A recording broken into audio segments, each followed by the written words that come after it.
हमको तो बस 400 पार चाहिए, बस 400 सीटें मिल जाएं तो संविधान बदल देंगे, नए नए अनुच्छेद ला देंगे, हम ये कर देंगे, नियम कायदे कानून बदल देंगे। लेकिन सोचिए, 4 जून की सुबह से लेकर शाम हो चली है, लेकिन इन सब के बीच ऐसा पलड़ा पलटा है कि जो पार्टियां तमाम नेताओं को, तमाम राजनीतिक दलों को डराया धमकाया करती थी, अब वो गिड़गिड़ाने लगी है। ऐसी ऐसी पार्टियों के सामने जिनके नेताओं को खुलेआम मंच पर कोसा गया, उनको भ्रष्टाचारी तक बता दिया गया, अब उन्हीं नेताओं के सामने एक एक सीट के लिए किसी छोटे मोटे नेता को नहीं बल्कि मोदी और शाह को गिड़गिड़ाना पड़ रहा है, क्योंकि वो समझ गए हैं कि जिस तरह के हालात अब पैदा हुए हैं, एनडीए का एक भी घटक दल बीजेपी के साथ रुकने नहीं जा रहा है।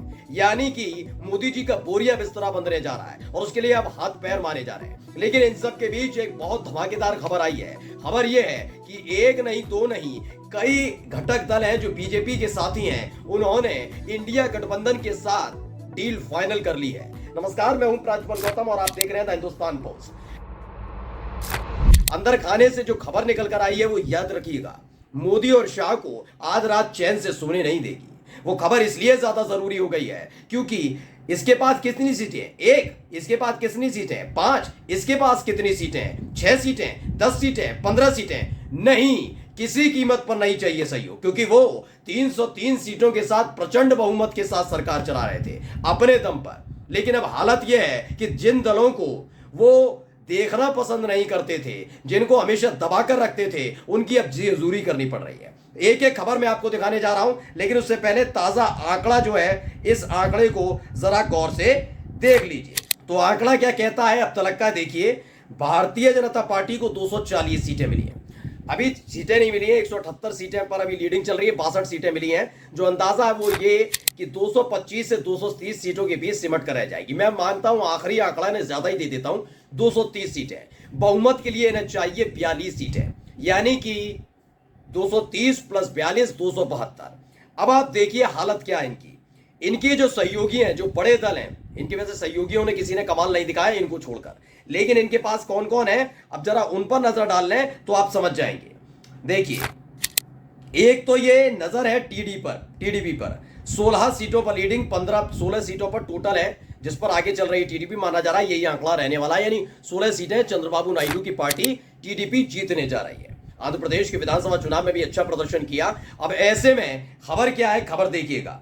खबर ये है, ये लिखते हैं, जय जय सियाराम, जय जय समाजवाद, इतिहास रच दिया। इसमें टीडीपी और मतलब चंद्रबाबू नायडू और अखिलेश यादव साथ नजर आ रहे हैं। आपको याद होगा जब इंडिया गठबंधन का रूपरेखा तैयार हो रही थी तो अखिलेश यादव लगातार मुलाकात कर रहे थे, राहुल गांधी भी मुलाकात कर रहे थे, इन सबके बीच चंद्रबाबू नायडू से मुलाकात हुई थी। लेकिन आखिरी वक्त पर यानी चुनाव से ठीक पहले चंद्रबाबू नायडू एनडीए के साथ चले गए, बीजेपी के साथ चले गए। लेकिन वो खुश नहीं है, बिल्कुल भी चंद्रबाबू नायडू खुश नहीं है, क्योंकि वो जानते हैं कि कैसे मोदी और शाह उन पर आदेश चलाते हैं, छोटी पार्टियों को अपमानित करते हैं, तमाम चीजें जानते हैं। ऐसे में इंडिया गठबंधन के साथ वो आने जा रहे हैं। जैसी ये खबर मिलती है तो अभी एक खबर और आती है। खबर क्या है देखिए, ये दैनिक जागरण खबर छापी, क्या लिखा, कहीं चंद्रबाबू नायडू न कर दें खेला, मोदी शाह ने घुमाया टीडीपी चीफ को फोन।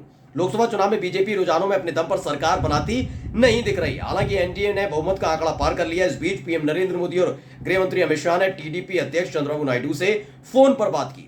दोनों नेताओं ने नायडू को लोकसभा चुनाव में उनकी पार्टी के परिणाम को लेकर बधाई दी और माना जा रहा है इस पर बातचीत हुई है कि भाई देख लेना, जो हुआ हो, गलती हुई हो, भूल चूक हो, उसे माफ कर दीजिएगा। यानी 16 सीटें अगर साथ आती हैं तो हुई कितनी? 246 सीटें। फिर भी बहुमत के आंकड़े से कोसों दूर है। अब इन्हें और सीटों की जरूरत है। ऐसे में इनको किसकी याद आ रही है?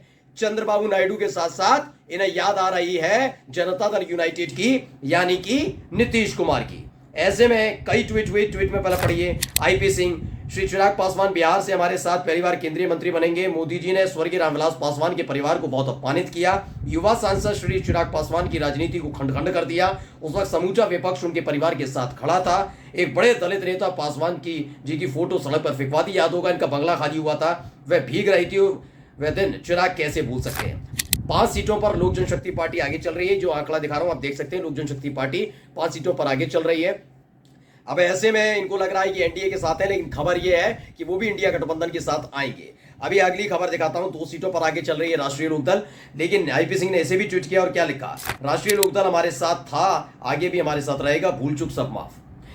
अब आई है अगली खबर जिसमें आईपी सिंह लिखते हैं, नीतीश हमारे थे, हमारे हैं और हमारे रहेंगे, जय जय सियाराम। यानी नीतीश कुमार आने जा रहे हैं। और खबर ये अंदर खाने से कि नीतीश कुमार असहज महसूस कर रहे हैं जब सरकार बनी थी उसके हफ्ते भर के भीतर ही, क्योंकि सम्राट चौधरी का बिहार में डिप्टी सीएम रहते हुए ऐसे ऐसे फैसले लेना, ऐसे ऐसे बयान देना जो नीतीश कुमार उनकी पार्टी को तोड़ रहा था, इसलिए माना जा रहा है नीतीश कुमार एनडीए छोड़कर आएंगे। अब नीतीश कुमार की स्थिति क्या है इस समय, हालत क्या है, कितनी सीटें जीतने जा रहे हैं, उस पर एक नजर डालना बहुत जरूरी हो जाता है। देखिए, अगर मैं जनता दल यूनाइटेड की बात करूं तो 12 सीटें, यानी 12 इनकी और 16 सीटें कुल मिलाकर होती हैं 36 सीटें। ये 36 सीटें अपने आप में बहुत जरूरी हो जाएगी। दो दो अदर से लेकर मोदी सरकार बन सकती, मतलब बीजेपी की सरकार बन सकती है, एनडीए की सरकार बन सकती है। ये ख्वाब पाले बैठे हैं, इसलिए दोनों पार्टियों को, जनता दल यूनाइटेड को और टीडीपी यानी चंद्रबाबू नायडू की पार्टी को संभालने की कोशिश की है। जिन्हें सोचिए अपमानित करते थे, अब उनकी पार्टियों के सामने जी हुजूरी करनी पड़ रही है मोदी और शाह को।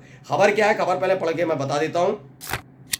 खबर नीतीश कुमार को लेकर ही है। न्यूज 18 ने खबर छापी क्या नीतीश कुमार बनेंगे डिप्टी पीएम, क्योंकि इंडिया गठबंधन ने इन्हें ऑफर दे दिया। जी हां, इंडिया गठबंधन की तरफ से ऑफर कर दे दिया गया है कि अपने 12 सांसदों के साथ, हमारे साथ अगर इंडिया गठबंधन में शामिल होते हैं नीतीश कुमार, तो जो ऑफर पहले था वो ऑफर अब भी रहेगा। अब भी आपको हम डिप्टी पीएम यानी प्रधानमंत्री, उप प्रधानमंत्री बनाने के लिए तैयार है। और लग रहा है कि इसके लिए पूरी तरीके से तैयार हो जाएंगे, क्योंकि इतिहास रचने के लिए नीतीश कुमार भी तैयार है। हमेशा मुख्यमंत्री बनने के लिए वो इधर उधर जाते हैं, ऐसे में इंडिया गठबंधन के साथ आ सकते हैं, ये माना जा रहा है। खबर क्या, थोड़ी पढ़कर बता देता हूं।